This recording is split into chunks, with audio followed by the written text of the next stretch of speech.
दोस्तों ये कहानी है भूतिया कुर्सी की। तो चलिए शुरू करते हैं बिना किसी देरी के। अंधेरी रात थी और बहुत तेज तूफान चल रहा था और मैं अपनी गर्लफ्रेंड से प्यार भरी बातें कर रहा था कि मैंने देखा रात के 1 बज गए। फिर मैंने उसको बाय बोला और सो गया। वो कुर्सी भी मेरे ही कमरे में थी। मेरी 1:15 बजे आँख खुली तो मैंने देखा उस कुर्सी पे कोई बैठा हुआ था।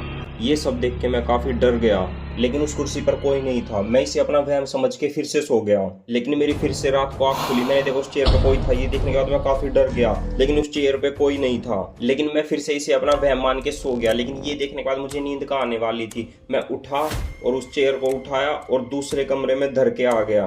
मैंने उस कमरे को अच्छे से लॉक किया और अपने कमरे में आके चैन की सांस ली और फिर आराम से सो गया। लेकिन मेरी फिर से रात को आँख खुलती है। मुझे दूसरे कमरे में से कुछ आवाज़ आती है। मैं देखता हूँ उस कमरे का दरवाजा खुला है और वहाँ कोई बैठा हुआ है। मैं हिम्मत करके आगे बढ़ता हूँ और धीरे धीरे उस कमरे की तरफ जाता हूँ और जैसे मैं वहाँ पे जाता हूँ मुझे सुनाई देता है। तू मेरे से प्यार करती है या नहीं करती? नहीं, मैं तेरे से लास्ट बार पूछा